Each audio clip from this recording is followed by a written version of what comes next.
Se vocês me perguntarem qual a principal estratégia no xadrez para vencer mais partidas, eu iria explicar exatamente o que eu vou passar para vocês neste vídeo.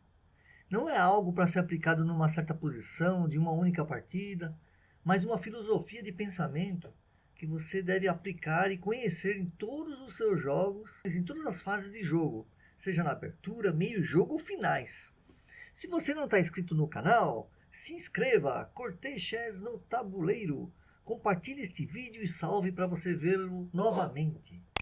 Depois deixe seu comentário também que ajuda muito o canal. Vamos lá?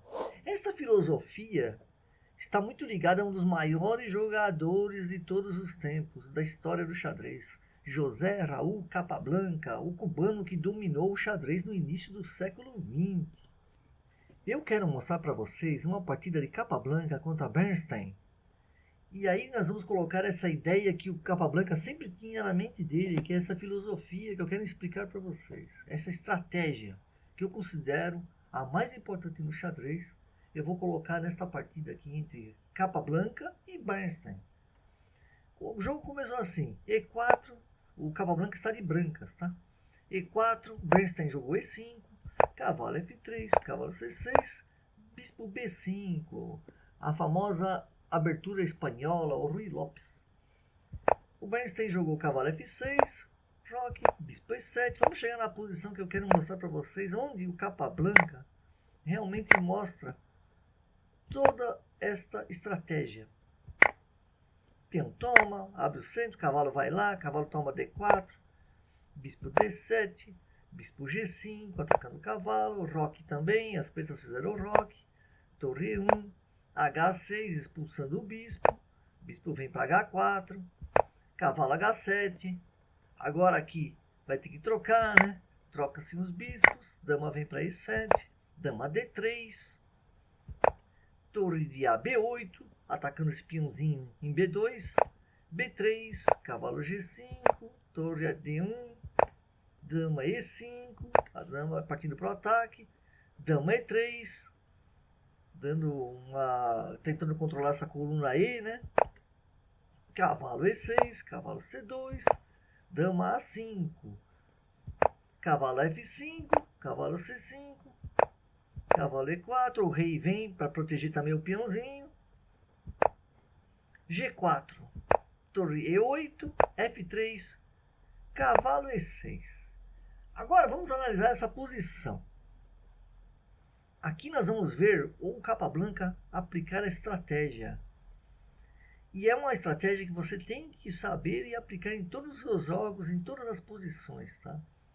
As pretas ameaçam o que nessa posição? Tomar esse peão em A2, né?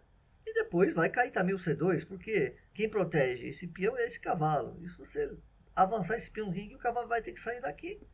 E vai cair esse peão também, né? A estratégia que o Capablanca usava sempre era a seguinte: fazer com que suas peças sejam mais ativas do que as peças do seu adversário. Isso vai te dar mais vitórias, presta atenção. O cavalo aqui, vamos analisar as peças do Capablanca. Esse cavalo em F5 está muito forte, certo? Em conjunto com a dama, eles são bem colocados, harmoniosamente colocados no ataque. Vamos ver aqui. As torres também estão bem centralizadas. Vamos comparar com as posições das peças pretas. Esse bispo aqui está aqui protegendo esse cavalo, mas está meio acuado. As torres estão bem limitadas, né? Estão todas limitadas. Essa aqui protegendo esse cavalo, essa aqui também protegendo esse peãozinho. A dama querendo atacar aqui. A peça do Capablanca que está menos potente, mesmo ela estando centralizada, é esse cavalo aqui em D4. E agora, o que o Capablanca vai fazer? Parece até um erro, mas é querer usar essa ideia dele, dessa estratégia, de fazer com que suas peças sejam mais ativas do que as do adversário. O que ele fez? Ele jogou cavalo E2. Pode pensar até que é um erro, por quê? Agora a dama vai lá e toma um A2. E aí o Capablanca quer colocar o cavalo na melhor posição possível, que é aqui em H5. Tá? Então o que ele faz? Manobra o cavalo para G3. A dama vai lá, toma C2, que o cavalo saiu de lá, né, que protegia o peão. Para o plano do Capablanca não ir por água abaixo, porque se o Bernstein coloca a dama aqui, ó, vai forçar uma troca de damas, e aí todo o plano vai para o Capablanca, não deixa a dama ir lá para C5. Então já coloca a torre aqui em C1. Para não deixar a dama vir para cá. Beleza. Aí vai, então a dama vai para B2. E agora sim, cavalo H5, que era o plano original.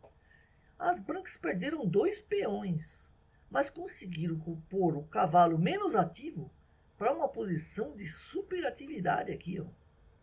Esse cavalo aqui poderia dar um duplo aqui, um garfo na torre e no rei, se esse peão sair daqui, né? Então tem muitas ameaças aqui, tá? Olha o que aconteceu. As pretas jogam torre H8. Seria melhor ter jogado torre G8, tá? Para proteger esse peãozinho. Mas o jogador de pretos tentou, acho que dar uma casa para o rei sair daqui e acabou não dando certo. Veja o que aconteceu na partida. Torre E2 cutucando a dama. Dama vai para E5 tentando ir lá. Continua nessa diagonal, protegendo aqui, né? Para não entrarem os 2 cavalos aqui. F4. Cutuca a dama agora vai ter que sair dessa diagonal. Não tem jeito. Dama B5. E agora, as pretas estão numa posição inferior. Veja a jogada das brancas. Cavalo toma G7. Olha que interessante. A ameaça aqui é, se o cavalo vem para cá, o outro cavalo vem aqui e dá um garfo no rei e na torre, né? As pretas têm que tomar o cavalo. Se as pretas jogarem cavalo C5, o que não foi jogado na partida, as brancas tomariam a torre, bispo toma, dama C3, ameaçando o mate com a dama aqui em G7. Aí as pretas vão ter que fazer um F6 aqui, tentando alguma coisa. Cavalo toma, cheque, rei vai para G6, cavalo volta, rei G5, peão avança, rei vem vindo para frente, dama E3 e as pretas abandonam aqui, tá? O mate é questão de alguns lances, né? E o que aconteceu na partida?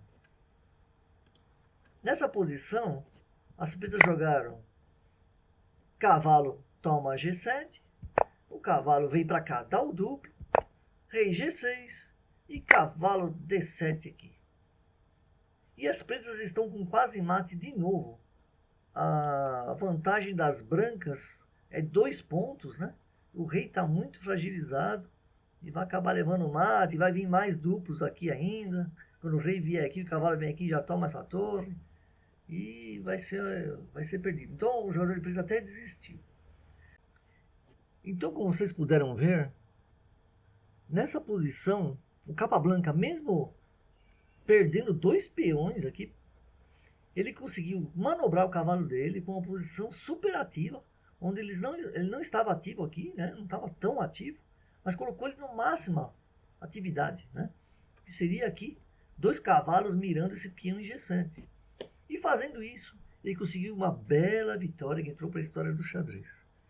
Espero que você tenha gostado desse vídeo. Comente o que você achou desta partida.